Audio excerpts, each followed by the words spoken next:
Fala pessoal, muito bom dia, muito boa tarde, muito boa noite a todos. Tudo bem, pessoal? Eu estou muito bem, graças a Deus. Bom, pessoal, hoje é dia 20, né? Amanhã vai começar os testes de pré-temporada, que aí a gente vai acabar sabendo apenas um terço somente do que está por vir nessa temporada, né? Apesar de que eu já sei, que muito provavelmente a Red Bull talvez vai dominar e tudo, né? Talvez a Ferrari vai talvez dar uma ameaçazinha e tudo mais, essas coisas assim. Mas hoje eu queria comentar com vocês uma coisa que eu li hoje a respeito do modelo da Red Bull, o RB20, né, pessoal? Para quem não sabe, o RB20 ele é o carro que a Red Bull vai usar para a temporada de 2024, né? Ele, de acordo com as palavras do Helmut Marko, né, que é o consultor da Red Bull, que inclusive é um ser desprezível, eu falo isso apenas para deixar bem claro quão ódio tem desse cara. Ele disse que o carro o RB20 não é uma evolução, ele é uma revolução, tá, pessoal?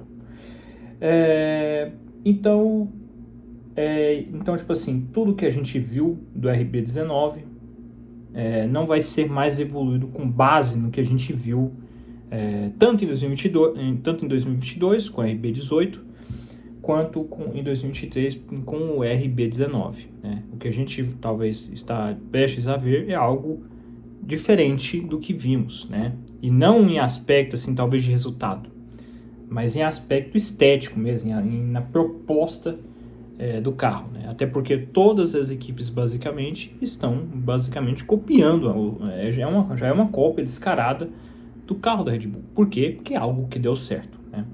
E a Red Bull resolveu mexer com o carro, mexeu com o sidepod, mexeu com as saídas de ar e tudo mais, e ficou bastante semelhante à Mercedes de 2022 e 2023. A de 2023 mais ainda, né? Porque ela tem todo aquele desenho ali na tampa do motor, que é um desenho até, esteticamente falando, não acho muito bonito, né? Mas na Fórmula 1, estética é o menor dos menores fatores, né? E isso, honestamente, eu vou falar o que eu penso, para ser bem sincero com vocês. E acho que a Red Bull se coloca numa posição meio que de 50-50, né? Pode dar tudo muito certo, como também pode dar tudo muito errado, tá, pessoal? Por que eu falo isso? Porque é algo que a Mercedes já testou, como eu já disse, em 2022 e 2023 e não deu certo, né? Claro, né, que cada um com as suas devidas características, né? O RB20, ele tem mesmo apesar de ele ter algumas coisas que ele copiou da Mercedes de 2023, ele tem o seu método diferente. Eu não vou entrar em detalhe técnico aqui, tá, pessoal? Mas basicamente ele vai entrar num lado um pouco mais diferenciado. Né? A minha preocupação, né, e quando eu digo preocupação, não é que eu torço para a RBR, muito pelo contrário, eu torço pela competitividade, algo que infelizmente é uma exceção na Fórmula 1. Né? Na Fórmula 1, infelizmente, assim, é aquele tipo de coisa assim, eu amo Fórmula 1, mas eu convivo com o fator dominância na Fórmula 1. Ou seja, não significa que eu, por amar a Fórmula 1, eu goste dos domínios que ela gera. Né? O domínio da Ferrari nos anos 2000, o domínio da Red Bull no início dos anos 10, o domínio da Mercedes de 2014 e 2020. Então, são tudo coisas que eu, particularmente, não curto, né? Eu curto as corridas por si só, eu curto a competitividade que uma temporada ou outra gera, né? Então, eu prezo basicamente por isso, acima de qualquer torcida, por qualquer piloto ou por qualquer equipe. Eu prezo pela competitividade, né? Apesar de ser uma mera exceção na Fórmula 1, né? Mas eu acho muito arriscado fazer isso, sabe, pessoal?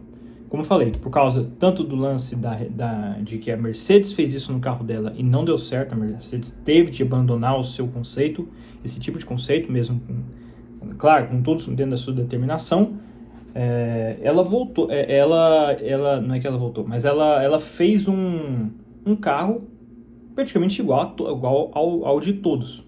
Né? Ela foi na onda Red Bull, né? como se diz, Red Bull 2023, né?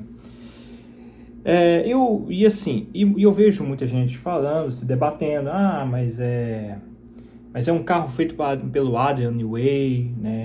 Não tem como dar errado, né? A Red Bull é muito superior hoje, ela pode se dar o luxo disso. Isso é verdade, eu concordo. E eu tenho o máximo respeito pelo Adrian Newey, né?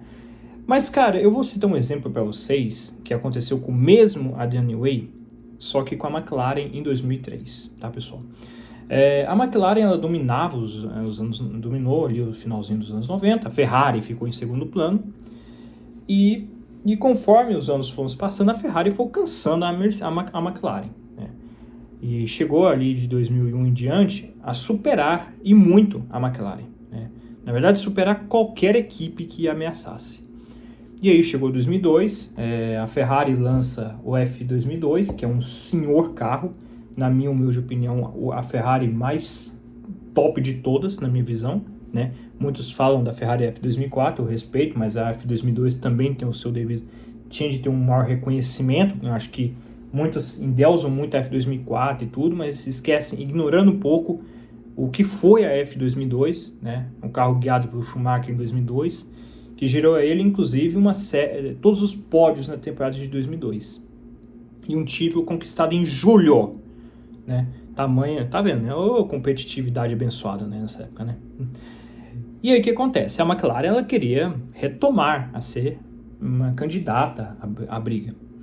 E a McLaren, pela necessidade, ela viu que ela não teria como progredir com um carro apenas uma mera evolução do carro de 2000, de 2001 e de 2002. Então, para 2003, ela queria revolucionar. E aí entra o Sr. Adrian Newey, porque ele fez a McLaren que jamais em sua história competiu em um grande prêmio, que é a McLaren MP4 18. Ela é a sucessora da McLaren MP4 17 de 2002. Um carro que não era... Um carro um pouco, digamos, inconstante, dava alguns defeitos, né? Tinha o Kimi Raikkonen e o David Coulthard a bordo lá em 2002 e tudo. E o Adrian Newey, por tentar revolucionar, né, pela necessidade de revolucionar o projeto, ele refez todo o carro da McLaren, basicamente mudando ele quase que por completo. O carro era mais compacto, o carro tinha um bico fino, os carros da McLaren tem ali, então tinha até mesmo uma tendência sempre de ter um bico dianteiro mais largo, né? Então era um carro mais fino também na parte traseira, né? Então assim, era bem um carro compacto e tudo, né? Bem reformulativo mesmo, né? Ou seja, daquele tipo assim que pode dar muito certo esse carro. Só que deu muito errado, né? E naquela época tinha testes durante a temporada. Hoje em dia não tem mais esses testes. Desde 2009 não tem mais testes, né? E as equipes hoje elas têm que depender basicamente de simulador e tudo. Mas na época não. Na época você podia rodar quantas quilometragens você quisesse para fazer testes em um devido carro, né? E também não tinha limite de teto orçamentário naquela época também. Era muito mais democrático a Fórmula 1 naquela época, inclusive. E o carro, logo de cara, já mostrou um carro extremamente furado mesmo, assim, sabe? Um carro que vivia dando defeito, vivia dando problemas e gerava inúmeros acidentes, né? Tem, inclusive, relatos da história de que o Alexander Wurz, que era o piloto de teste na McLaren naquela época, em que ele chegou a ter um acidente em Paul Ricard, acho que é Paul Ricard, na França, e ele sofreu um seríssimo acidente, né? Um acidente muito forte e tudo por conta desse carro, né? E também teve problemas mecânicos também e tudo mais. Então foi um carro... E assim, isso era planejado para correr em 2003 e a McLaren ia adiando, né? Até chegar no momento onde ela falou assim, quer saber? Não dá mais para depositar esperança nesse carro. Nós estamos gastando uma fortuna com esse carro aqui e não vai dar em nada, né? E a solução da McLaren foi o quê? Adaptar o carro de 2002 para 2003, né, que foi o MP4 17D. Né? Ele não é muito diferente do MP4 17 comum, né, de 2002, mas ele foi um carro extremamente regular, né, e até inclusive quase gerou um título para o Kimi Raikkonen, porque o Kimi Raikkonen esteve frequentes vezes no pódio com esse carro e quase ganhou o campeonato com esse carro, disputando até a última corrida, mesmo com uma chance muito pequena de conquistar o título em 2003. Né? O título acabou ficando para a Ferrari com o Schumacher, com o Michael Schumacher, né? E aí, com isso, a McLaren, para não andar de mãos atadas em 2004, ela resolve lançar o MP4 19 com o mesmo aspecto de bico mais fino e tudo do MP4 18. Ela pegou muito do MP4 18 para colocar no MP4 19. Então, acabou que... E pior ainda, né? O carro ele não era competitivo, o MP419. Né? Ele era um carro bastante pouco confiável. Os dois pilotos tinham muita dificuldade com aquele carro. E apenas em uma atualização que eles tiveram com o MP419B, onde teve alguns aspectos atualizados no carro, e o carro começou a gerar bons frutos, né? Gerar um carro extremamente fortíssimo com o MP420 de 2005. Né? E aí, a conversa a gente vai se estendendo, né? Mas o que eu quero dizer nisso tudo, pessoal, é o seguinte, de que vocês estão vendo, né? A revolução, mesmo quando ela foi uma necessidade da equipe de poder estar mais rápida, mais à altura da competitividade, gerou um fracasso, né? Não estou dizendo que o RB20 vai chegar amanhã nas pistas, ou amanhã, depois de amanhã, ou no primeiro final de semana do ano, e logo de cara demonstrar um baita resultado, positivamente ou negativamente. O que quer dizer que às vezes a revolução gera-se certos riscos. E acho que pela posição que a Red Bull tinha com relação a todos ali em 2023, do início ao fim do campeonato, literalmente falando, eu acho que não precisava. Né? Eu acho que talvez não tinha a menor necessidade disso. Né? Então, não se sabe como é que vai ser o desempenho desse carro, né? Mas eu citei esse caso porque é o mesmo engenheiro, é o mesmo engenheiro.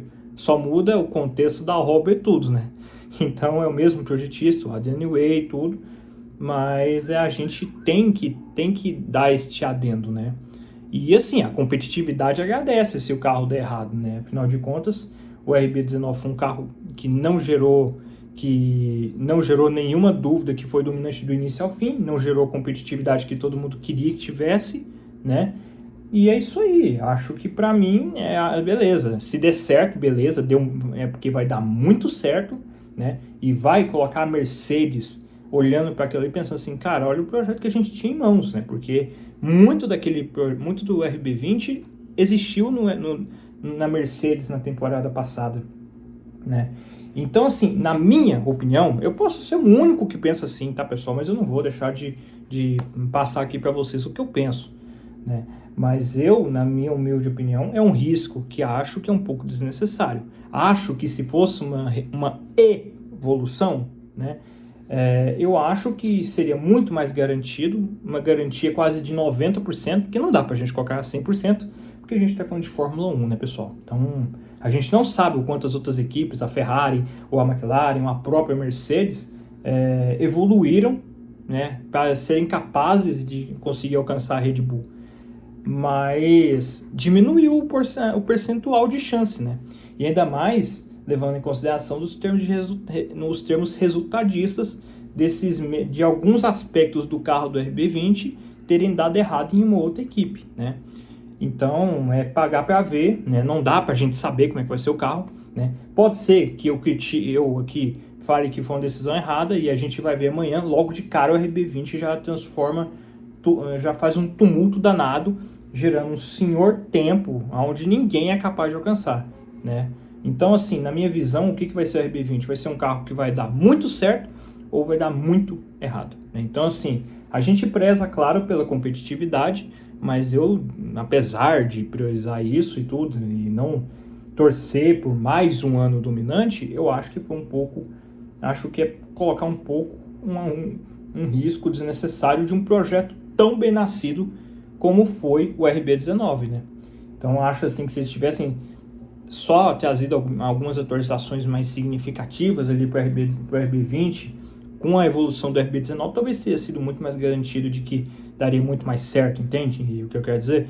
Então é isso aí que eu particularmente penso, pessoal. Posso ser, assim, posso estar errado? Posso, né? Como eu falei, posso estar muito certo ou posso estar muito errado, né? Mas não importa. O que importa mesmo é que eu quero passar isso a vocês, tá?